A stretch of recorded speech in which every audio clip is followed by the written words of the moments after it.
Good afternoon, and thank you very much, everybody. It's finally I wait for this debut seminar at Western for me because I'm still kind of new faculty at Western, and well, originally probably you saw a different title, but this is about my book. I think probably better to introduce first to share with the faculty. Then later on, I may have other opportunities to share with you, about other topics. So thank you very much again. Here is a book. You can see exactly the same, with the cover here. I call it the Little Red Book. So I will pass it around, and all of there is a few more books I authored or co-authored or contributed. These are all English versions. I have some other books in Chinese. I didn't bring them with me, but if you have interest, I can share with you, individually. So can you pass it around and share with our faculty. Thank you, Paul. We just get started. Okay. So. Is this interrupted to other language or just Chinese and English? You mean my earlier? Yeah. Well, there are in multiple versions of Chinese characters. So in Taiwanese, they use a different but still Chinese. So it's not so convenient to share with our faculty here. But I do have that in my bookshelf.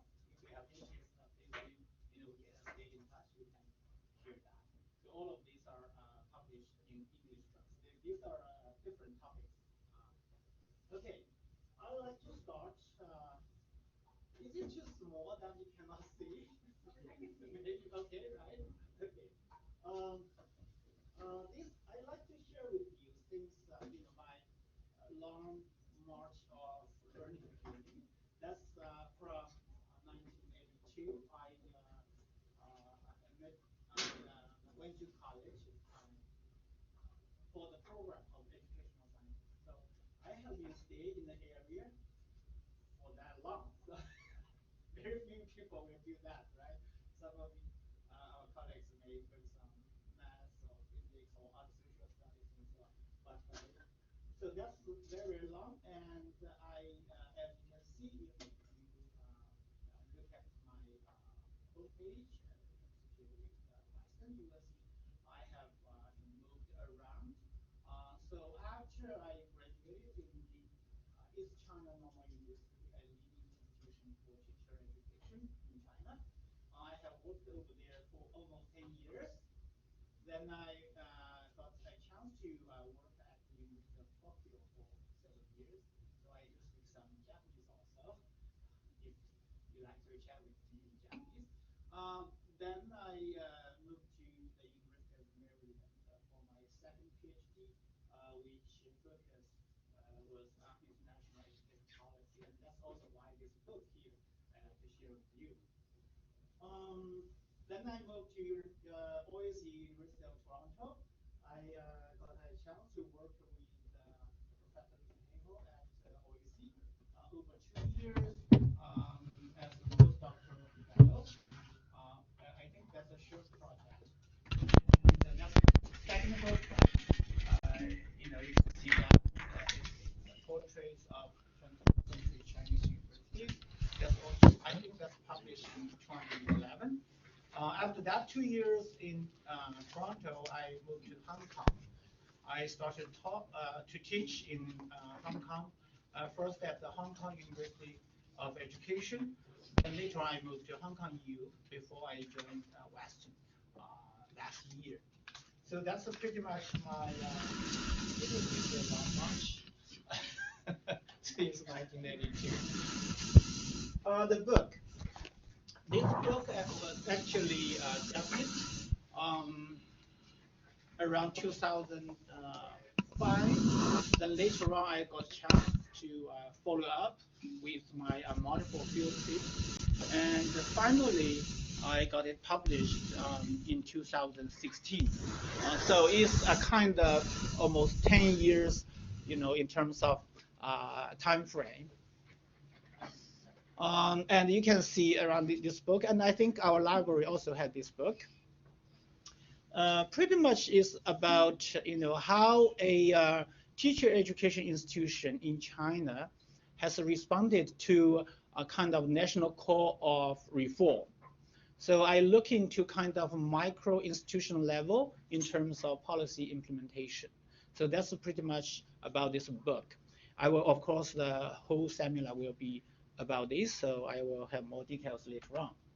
So I like to start with some, the tables here. I hope you don't mind. It's all about numbers here.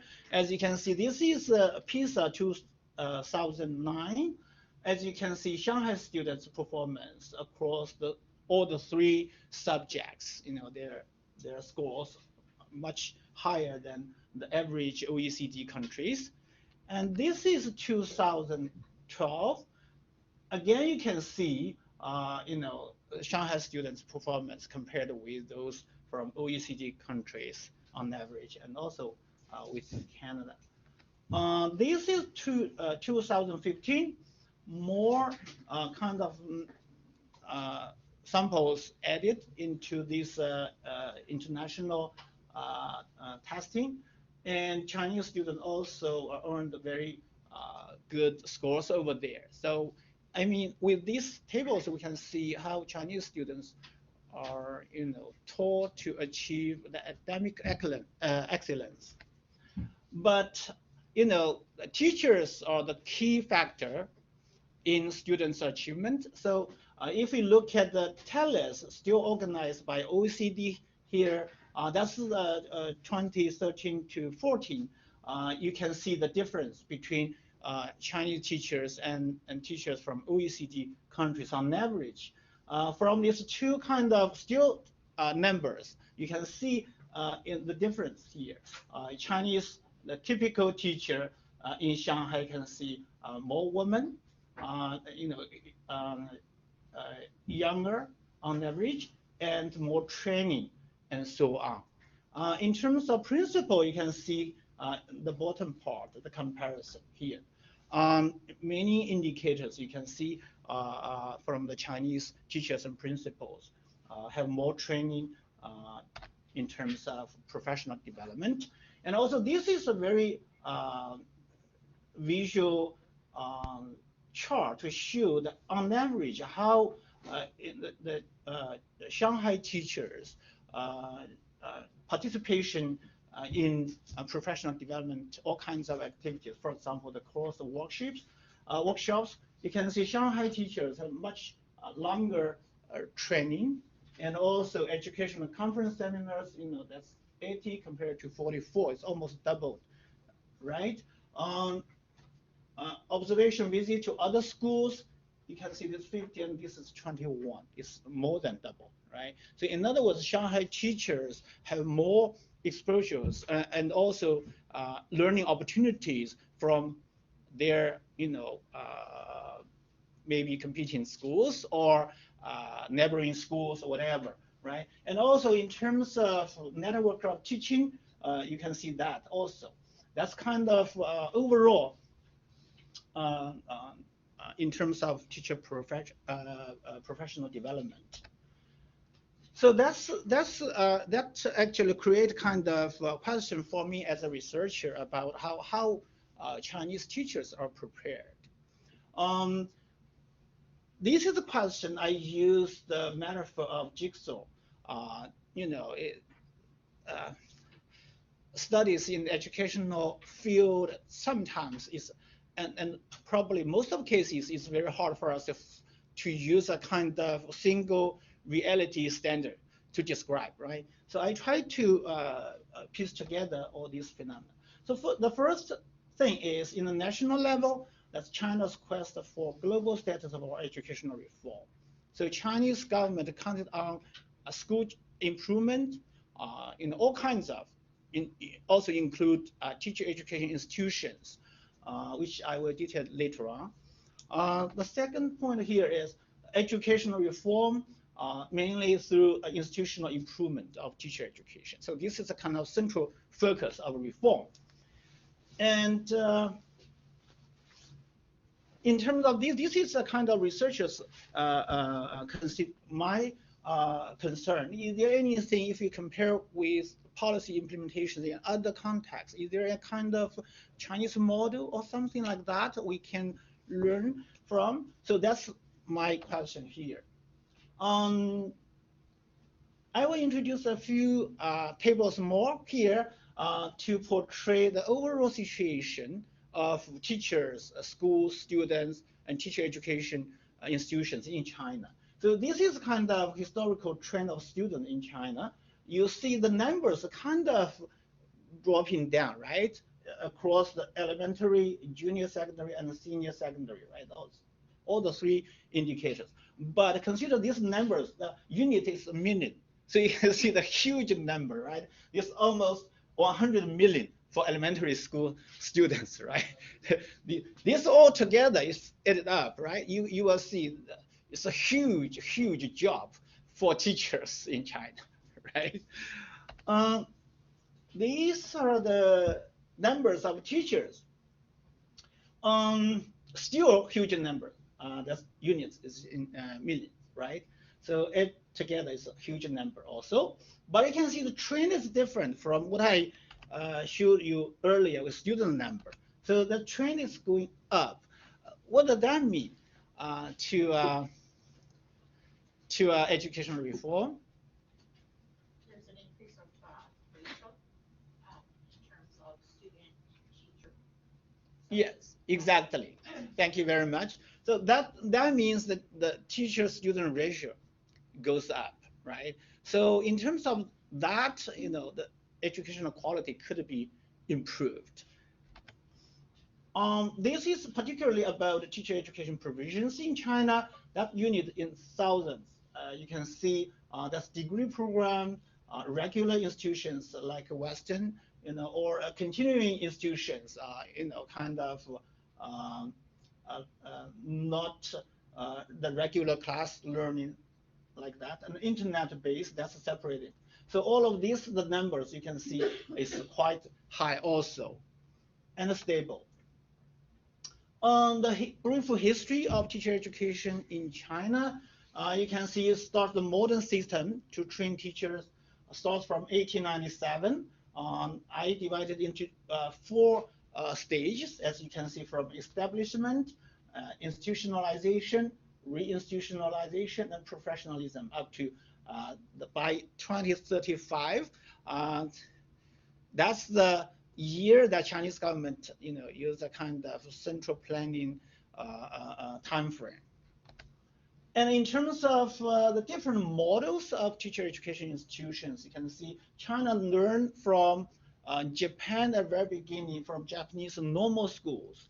I think that kind of type schools to train teachers also was also popular in North America. But later on, that type was merged or upgraded into the state universities or provincial universities. So you can see Japan, the French, US and French, Soviet Union and French, US, or probably still Japan. By French here, if later on I will introduce the case study, you will see the title of the case. That's called a normal university, right? But by the title itself, maybe you will feel weird. Why there is a normal university? Is there any abnormal university, right, in the world? But this term actually was used before, maybe like 100 years ago in North America, but gradually we forget about it. So it's a kind of French tradition. Here, normal, it means kind of standard, the kind of role model for students. Okay, do you have question? Yes, no. Um, in French, there is what we call l'école normale, which is also a school, for teacher training. So hence the word was borrowed from French into Chinese. Exactly. And still, if you go to Illinois, I think there is a small town still called Normal, right? Yeah. Current system, so it's kind of open system now, nationwide. So there's a kind of independent, specialized model of normal university here. So it's kind of in China, if you travel around, you will see for every province, you will see a normal university. And actually more than that, so for any province, you will have a key institution for teacher education, but still there are other types. So that's a specialized institution. Um, but don't treat it wrong. It's a kind of comprehensive institution also, not just with the learning contents focused on teacher education. So it's kind of uh, uh, uh, um, um, um, very with the institution with the multiple missions over there. But here I said open system. It means participated by comprehensive universities. In Canada, we have like Western is kind of comprehensive university, right, with faculty of laws, medicine, and so on, right? So in China, that's the same. It also has like a Peking University or Zhejiang University. It also has faculty of education, but the university institution itself is kind of comprehensive one, okay, with a medical school, law school, and so on. Um, New national curricular standards for teacher education. There's two main models of institutional transformations. Here, I like to share with you the East China Normal University in Shanghai. I used to study here for 3 years, and later on I worked almost 10 years over there. So if you go to Shanghai, maybe you can consider to at least you can see how it look like. It's a key national university, very comprehensive with all kinds of schools of learning. However, teacher education is the central focus. So that kind of type. So it's kind of a dominant model. So it's nationwide. But this model is kind of, as I put it, it's comprehensive and supplementary model, like a Peking University I mentioned earlier. So it's a kind of very comprehensive, like University of Toronto, like Western University, York University, UBC, and so on. But itself has a kind of faculty of, normally this type of institution in China is not so popular. I mean, in terms of teacher education, it always has a much smaller scale compared to that in normal universities. Maybe a third model in China, each major city or province has a kind of institute for teacher education. It's mainly provided for in-service teachers, kind of like 6 months, 1 year training in service. But this could be upgraded or kind of transformed into a type of education university, which was invented by Japan after the Second World War. You know, so this is kind of trend is in a nationwide debate. What could be the benefits, what could be the disadvantage? It's not decided yet, but I can see kind of policy move. Um, what could be the national consensus for a quest of world-class teacher education? As you can see, this is the thing I put all together in the book. Of course, detailed information is provided over there. I just want to briefly describe, since I think within 200 to 300 years, China lagged behind the Western developing countries, especially represented by UK, by the US, and also Japan catched up with the Western countries. So China developed a kind of nationwide catch-up mentality. Not only policymakers at the central government, also like a provincial government, like a university president, like is accepted by almost everybody in China. The second ideology is a human capital theory for economic development. So Chinese government and also the general public realize that the human resources are the key to national economical development, and also modernization theory for socio-political development. The other two things are very interesting. The rich heritage of Confucianism. If you look at the first few tables I shared with you earlier at the very beginning, you will see students from like mainland China, Hong Kong, Taiwan, Japan, Korea, Singapore, all achieve very high. So we call this kind of country with a term like a Confucian heritage societies. It's kind of education focused on academic excellence. So that kind of tradition, and also lastly, that's internationalization of education. So education is no longer kind of isolated in a kind of national domain only. It's a similar phenomenon we can observe in Canada now, right? Especially in higher education, we see kind of provincial and federal efforts to promote internationalization of education.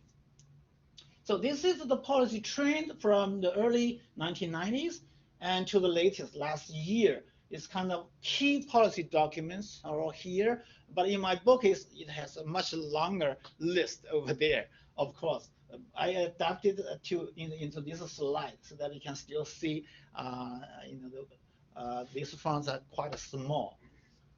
Um, this is the latest trend of teacher education reform in China. Here, I want to explain a little bit more about the central planning model. This is very different from what we are doing here in Canada or in the US, right?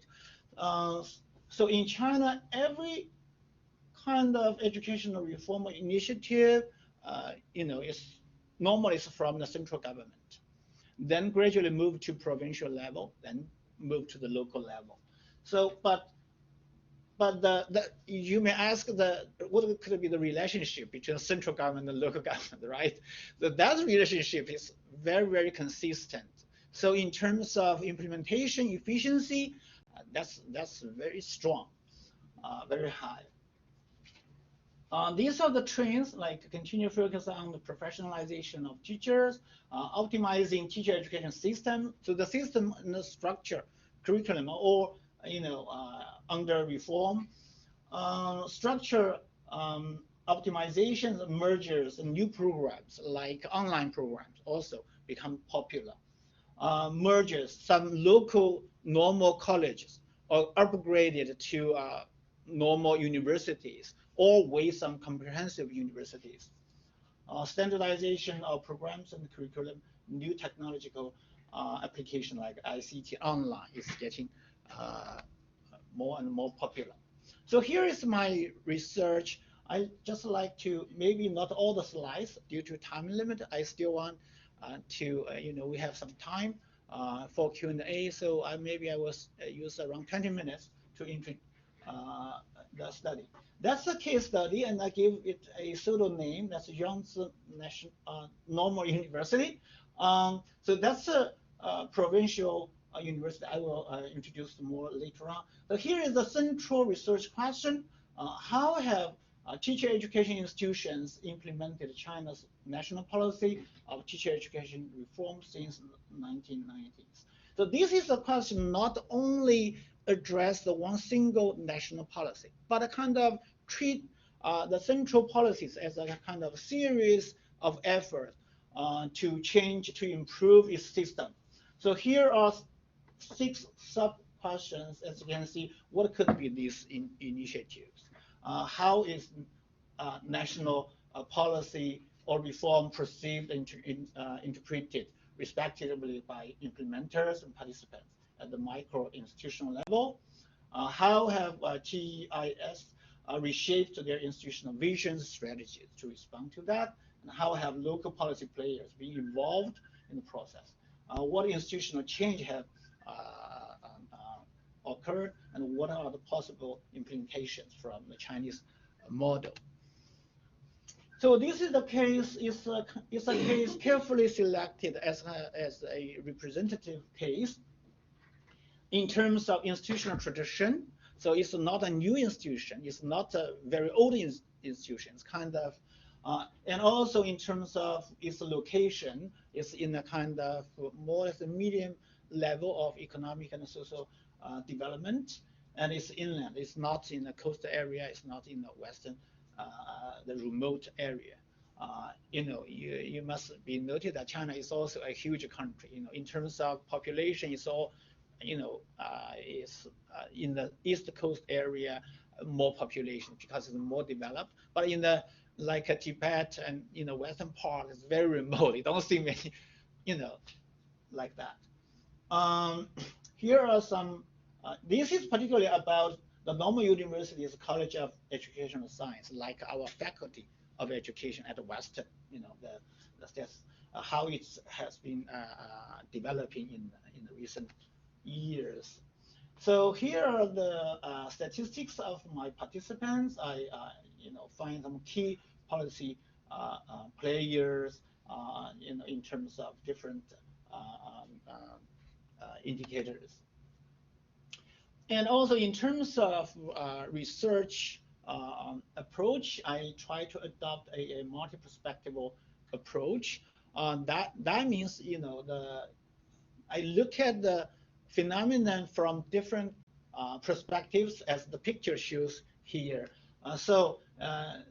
Well, here are the advantages of such approach, but specifically in my research, I adopt two frameworks. The first one is a very dominant one, and many researchers try to use this model, especially in terms of the studies in economic areas, right? Rational framework. And second is a critical framework. By these two frameworks, I look into different dimensions, complexity, and so on in the process of policy implementation. So for the rational model, you can see how we or the institution behave like a rational man, right? Individual. But a critical framework, uh, help us to look into who actually gain more or enjoy the more power in the process. So this kind of approach. So this is my analytic framework. As you can see, I try to divide it into different layers and also in terms of process from the input and output, and also surrounded by different social culture confluences here. Key findings, of course, I like to share with you this. This I use one slide, try to capture some key findings. So policy implementation as rational collective behaviors. So the university itself behave like a one single rational person, for this policy implementation. So from the top management of the university, you can see kind of collective leaderships, and also kind of rationale. These are kind of formula. Probably you can guess what these acronyms stand for, right? The teacher education, good quality teacher education will improve the competence of teachers, right? And that will improve education quality of education and the student achievement, and that will bring about the quality of the labor force and to the national the modernization and economic growth, and finally to national achievement and competence. So that kind of formula you can see clearly stated in the national policies all the time almost. So this is very clear. And At the micro institutional level, you can see policy implementation always began with scientific identification of problems and went through with reasonable guidelines and strategies. So in our EDG program here, we try to immerse our students into that kind of framework also, right?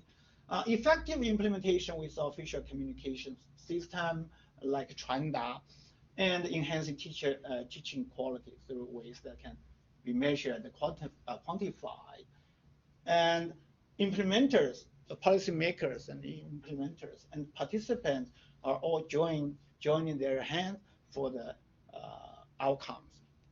But if we look at the policy implementation from a critical perspective, the findings could be very, very different. That's why how we, researchers appreciate the multi-perspectival approach. So you can see the teacher education reform actually are striving for its status in the national domain, uh, while they have to compete with other uh, initiatives of education reform. Particularly, it's a one for the massification of higher education. So if you look at the landscape of higher education institutions in China, you will see from 1999 up to this point, there's a huge radical expansion of the systems, individual institutions, and at the national level. It's huge, and the number just grows so fast. So it creates kind of dilemma for teacher education institutions because teacher education institutions in China are also part of higher education institution, right? So you cannot separate them. While your system is growing so fast, huge numbers, jump, students studying this campus, limited campus, that obviously that will mess up certain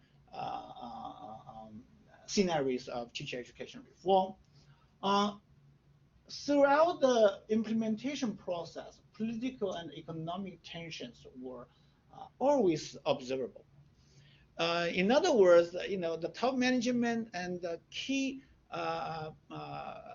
policy implementers, through the process, they always look for more power. And in many cases, they look for more economic benefits, right? And who could be marginalized in terms of power?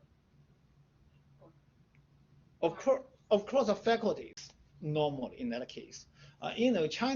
Chinese universities do not have a strong faculty association, right? So you can see that kind of tension is very big. The other thing is very different, right? We consider our political system here as democratic system, right?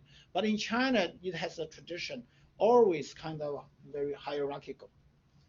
So from the top management to the bottom, in the different layers, you can see that. So this kind of culture, I use ensured a gap in income and also a gap in power between implementers and participants. Um, well, you will be able to hear the voice of faculty members. They use many ways to fight against, what they may be losing, and they, through the process, they may want to gain more. So that kind of situation. Um, this is a piece of interesting qualitative data I like to share with you. Okay, so that's an interview with a professor at the university. Um, Simply put, the major strategy is nothing but moves to follow up-level administrative orders. Okay, that is, these strategies are made by following exactly what the central government requires. Let's first put aside the argument that the administrative order is rational or not. So here, the assumption is, the rational decision could be more respectful to many faculty members. And just assume that the administrative order itself is rational, but how much of it will be implemented? In my opinion, there's more said than done. So in other words, it could be actually the implementation process. It's kind of more symbolic process, by adopting, well, from the national level, you call for this change and we make change, but more symbolically. Nothing really substantially changed, as planned, rationally planned. So that's kind of response. So I try to, from this process, I try to look for some key features of the Chinese teacher education reform, if you can use the term model to describe it. So these are the four key dimensions I try to elaborate. The first one is the Confucian humanist way for individual and societal development. Why, from the top central government down to individual teachers and individual students and the parents, they all pay very special efforts to focus on this. Why?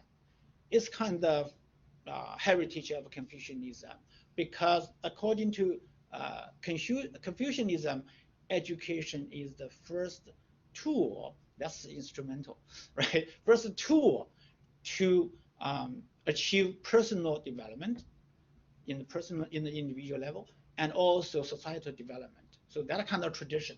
So it's kind of, I don't think there will be case in Canada, because that's a kind of tradition and easily achieved, that kind of nationwide consensus, right? You don't make argument. This is the tradition, the people just follow it, right? Not like what we debate or whatever. So second, if you have that kind of idea to agree, well, we make change, we make improvement of our system, that's fine. But how make this feasible? That's a big challenge, right? Again, if we consider China as a huge country with a huge number of students, teachers, kind of system, it's totally different from the scenario in Canada, right? Here we have the total population is like 37 million something, right? If I recall correctly. But in China, this is just, even not one third of student population, So it's a very different situation. How you make this feasible, the reform feasible, doable at least, right? So that kind of Zhongyong there are two Chinese characters, Zhong and Yong. Zhong means, when you consider anything, you don't consider extreme end. Extreme end. You always try to stay in the middle somewhere. Well, if you have to judge where to stay exactly, you have to judge the situation. So that kind of philosophy, also from Confucianism. And the Yong is application. You don't just purely talk about the super values or norms that we should follow, but you have to make them feasible, tangible around your classroom, your school, your neighborhood, right? So that kind of philosophy. Third, institutional openness and diversity. So you can see in Canada, basically we see teacher education institutions are this, like what we have here, associated or embedded in a comprehensive university system, right? UBC, McGill, U of T, Western, all the similar model. We don't have other models. But in China, it's very different, as I introduced. That's a specialized type of institutions, right? Teacher, normal university system, and also comprehensive universities, and other sub-degree colleges also. So that's very different in terms of openness and diversity. And the last one, I think that's also very important. Why Chinese teachers focus on students' academic achievements? This could be answered from different perspectives, but that's one. This is also from Confucianism. It's kind of holistic integration of knowledge and social action. So in China, when you learn certain things, you want to put it into your personal action and associate that with societal or national development. It's not knowledge you learn does not belong to you as an individual. So you have to find its use in the broader domain or societal categories or whatever, right? So it's kind of it's not just one piece of knowledge for this. It's all the holistic integration. So this is very hard to explain actually. But well, anyway, we can talk about this more later on if we have more time. I have 5 minutes left. So here, threefold problematization of the inquiry. Can policies be really studied empirically?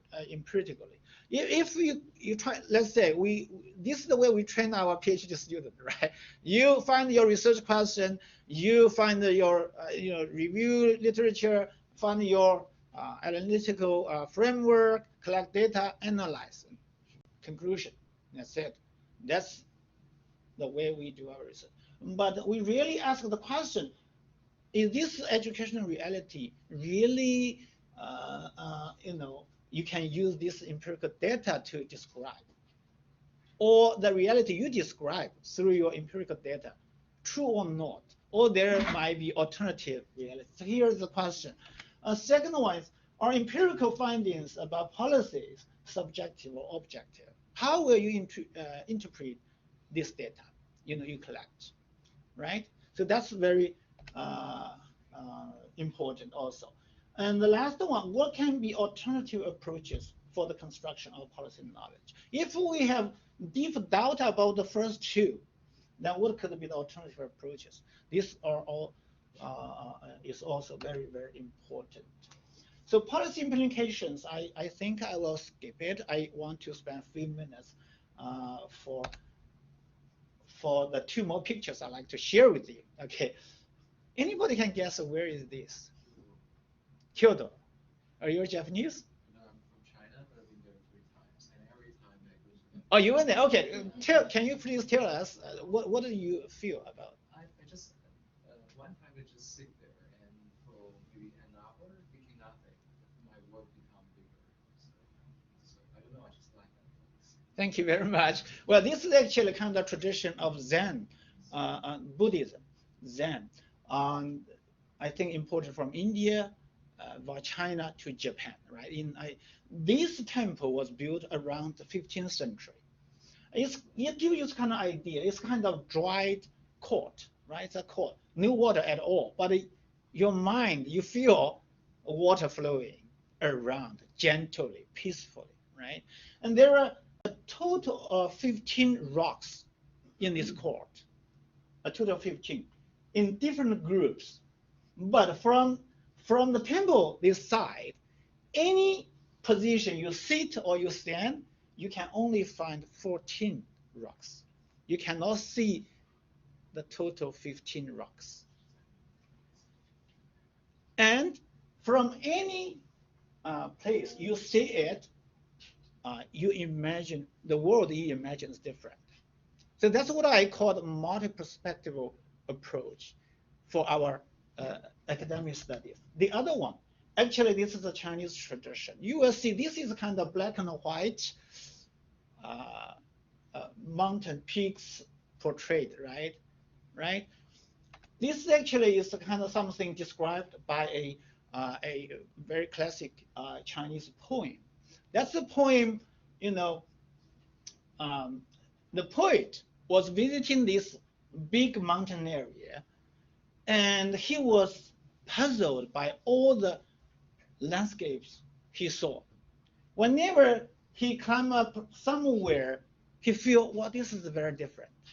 Same mountain, but perceived by you from different angle, with differently, right? So here is, I put the original Chinese poem here in case you read it, right? But that's a translation, not exactly the same meaning, but still you get some sense of it, right? So if from the side, from the end, you will see different mountain. Okay, the mountain itself remains the same, but what you perceive is different, right? So from far, near, or high, low, no two parts look the same, right?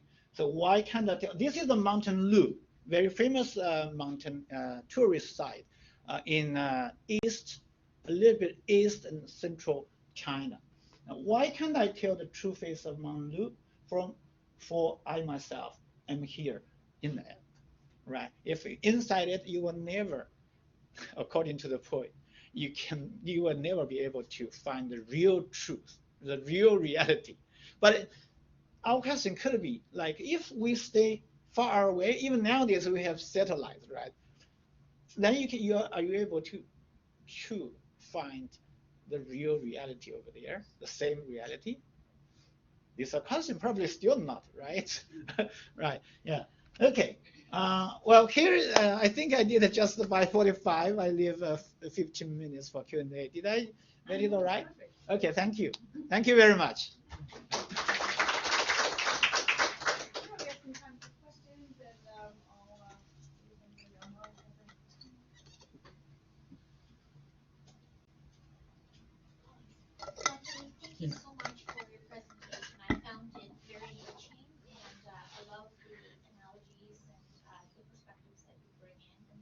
the multi-perspective is something that I think that we all have to consider as we move forward, especially if we're trying to address change. I'm really interested to learn about the social, political, and cultural aspects because China is the most largest and sophisticated education system. In Canada, um, much like our healthcare system, it is very complex because we don't have a national framework. But you have such a centralized system, and I'm wondering if this notion of order or kind of this, I guess, we're only 151 years old compared to China, right?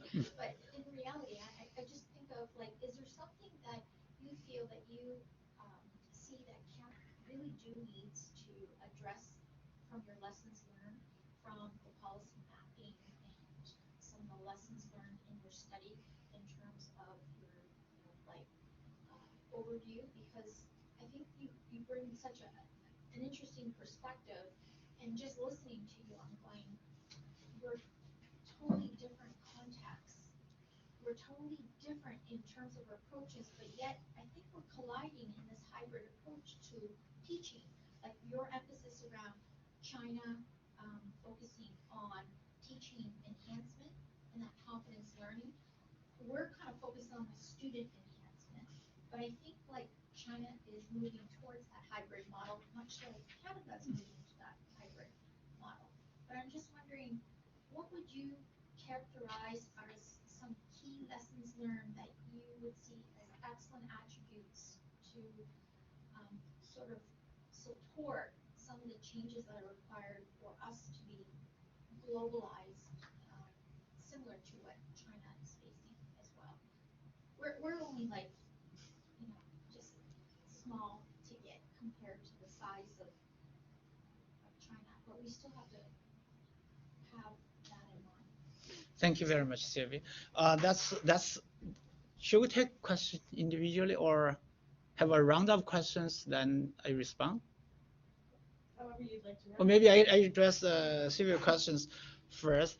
Well, it's a very good question, and I feel if you ask me, I would feel we have to consider the contextual factors for each system. We cannot blind to learn from each other, and that will not work. So for Canada, with a huge land, with relatively smaller population, I think a lot of advantages here, right? If you go to China, you walk in the street, it's so crowd, so the crowd is in the street. You will feel, oh my goodness, how can we manage in terms of administration of the system, not only educational system, school system, all kinds of. So I think respect the local tradition is the first step to learn from each other. Instead of blindly to see, oh, this is very good, we should adopt it. No, I don't think that will work. And in terms of the recent global trend, I can observe like, educational reform, curricular reform, system reform in North America, kind of moving toward the East Asia, what should I say? I should not say miracle. I should say It's a mindset. yes, it's that kind of effort. But for China, Japan, maybe Hong Kong does it better. I'm not really sure. But in China, it's always, encouraged to move to a kind of North American decentralized model. This is from the top, not only individual students or parents have that kind of awareness. So you can see kind of mutual or reciprocal learning. In Canada, I think years ago, there's a big project called the reciprocal learning between Canada and China. So in China, I think more than dozens of schools participate in that. I don't know how Canadian schools benefit from that process, but at least in terms of tradition, for example, when students or parents come to the time for testing, everybody is very anxious about it. This is a very different concept, right? And once my boy come back from his school, and he said, I asked him, what is the test for something? He said, well, I earned a C. and quite a happy, relaxed face. I feel, well, C is not really good, isn't it? No, my teacher says C is also good. It's already good. Okay, what can I say then, right? So it's a very different concept. If in China, if you earn an A, not A plus, parent will, what, you only earn A? That kind of concept. And nobody can change it easily. It's kind of mentality with the tradition and agreed, you don't challenge it. So I don't know if it's a good thing or bad thing. It's just, defined by a certain culture. Okay. I would like more clarification of practicality of Zhongyong. Jong-yung, yes. Zhongyong. Yes. Would you say that Zhongyong probably could be interpreted by these two pictures, like you have seen, like flexible? Does it mean flexibility? You have to be flexible. Zhongyong. Yes, that's right. Oh, thank you for pointing this out. I haven't thought of that. Okay, so It's also kind of wisdom okay, that, when you face certain situation, you don't go with some policy. extreme thoughts. That's not a Chinese way normally, right? Even you're mad at it, you're not supposed to respond to it in that way. You always consider where you should be in the middle. But that of course narrowed your mindset, in terms of innovation nowadays, right? So you have the benefit, you can see obviously, but you have the disadvantage for that, right? Thank you very much. So that's where we see the conflict of international students and maybe, Yes, some teachers, faculty members or so in some Western university, that that's true. rigidity and That's true. flexibility and miscommunication. Yes. Sorry, thank you. Thank you. Paul? Yeah, I was just thinking about how teacher education seems to be something that's fairly well funded Mm. in the Chinese context. And in Ontario, and I think in some other provinces, even while graduate programs seem to be still funded fairly well by our government, the teacher education hasn't sort of kept up on par. And I'm just wondering if you could speculate maybe on why you think, um, in the Canadian context, teacher education doesn't seem to be something that the government is investing much in. Um, Maybe under this idea of the knowledge economy or something. I don't know if you've thought about that. Well, that's very important, Paul. Thank you for this question. Again, this is about how culturally certain reform can be agreed within key, stakeholders, governments, parents, NGOs, researchers like us here. So you cannot really, well, in China, it's also kind of process. When I was still teaching at ECNU that time, it's kind of critical time that the central government had to debate whether the term normal should be taken off from the university title. In other words, the university itself is a comprehensive university. Some people just don't like normal on its title because they think that limits the capacity and the image of the institution. You know, Normally in the common sense, if you say that this institution is a comprehensive one, it gives the institution kind of status. This, something meaningful, more meaningful. So in that sense, but I think it's around 5 years debate, nationwide debate. A lot of key players in terms of academic authority, they argue against the idea to take it off. So that's why the whole system still remains the same. I feel the Chinese government made the right decision or smart decision. I always compare that with the United States and also Canada. I lived in Maryland for 6 years for my PhD, which is an average. You can earn the PhD over there. But you will see Maryland always lacked teacher supply.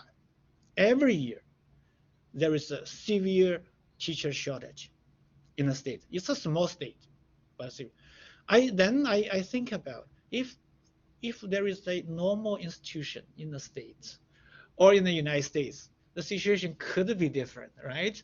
Right? So that's actually I mentioned that in my book in the policy implications over there. So in Canada, we don't have that kind of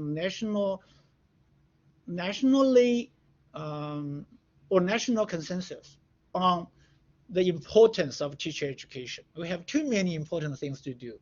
Teacher education is just part of our governmental agenda, right? Not like easily achieved, agreed in China. Everybody agree this is very important. We invest more. We make a concerted effort in this to make it happen. So that's the problem. Yeah. I'm just wondering if just in reflecting here, I wonder if it's because we as a country, and then we have these 13 provinces and jurisdictions, we have a policy distortion because we don't have the emphasis of, the closer the policy is, the, the more control the government has in enforcement, right? Mm. But the less kind of like guidance that is provided, the less likelihood it'll happen. It's just like common sense, you know. But I just wonder if the fact that because we don't have that national framework, we don't have the policies in place. Therefore, we don't have the emphasis to put that scholarship, teaching and learning, and teaching enhancement. So, in many ways, we haven't really challenged our traditions. We haven't challenged things that need to happen. That's right. Well, that's why we need the international studies, comparative studies, right? It's always kind of, stimulus. According to organizational theory, right? Unless you give something like a needle to point to your skin, you feel painful, you may make change, you move your position, right? You make change. So in that sense, the value of comparative and international studies may give us kind of that kind of policy window to make a change, right? Of course, we have to do it carefully, because there are different type of Okay. governance, right? Yeah, yeah, please. Thank you very much for the presentation. You mentioned that you employed theoretical bricolage. You strategically used two incongruent theories in your research. My first question is, where do you position yourself as a researcher? Mhm. More as a critical theorist or as a rationalist? And the second question is, did you have any problems dealing with the data using these two incongruent theories and perspectives? Mhm. Well, these are very excellent questions. Well, for the first one, well, if you ask me, I try to promote the two Chinese characters here, Zhongyong, right? I will stay in the middle somewhere. But my advantage as a researcher for this case study is I was in the system so long, so I was so clear about, how the empirical data, how this finding can be interpreted properly. So that's my advantage. Not all researchers can have that kind of advantage. So it's case by case. It's all different, I would say.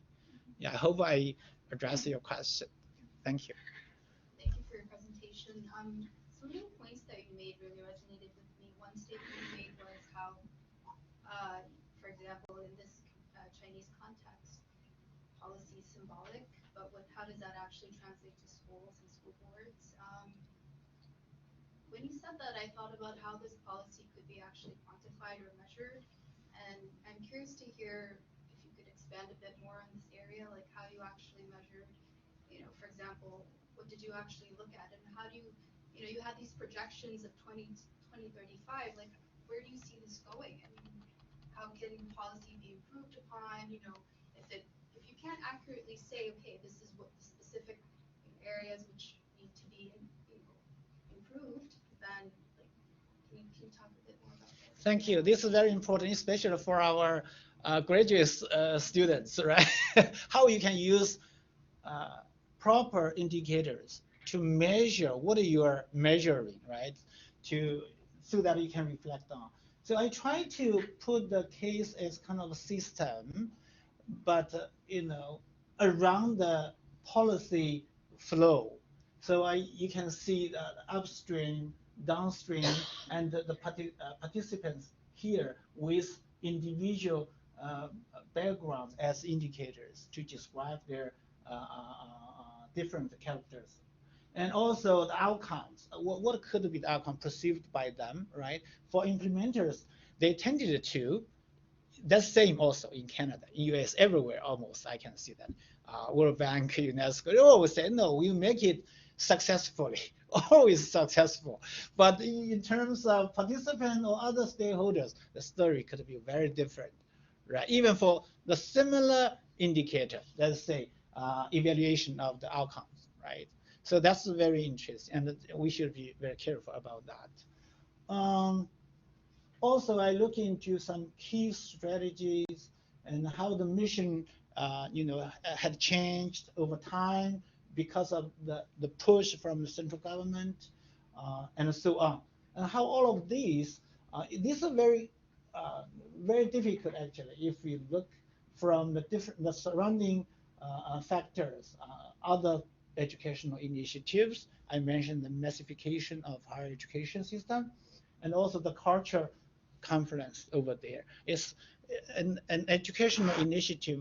We for any that kind of initiative, we should not consider as a kind of isolated, just a policy move, but it's all surrounded by different or influenced by different factors there, tradition there, and so on.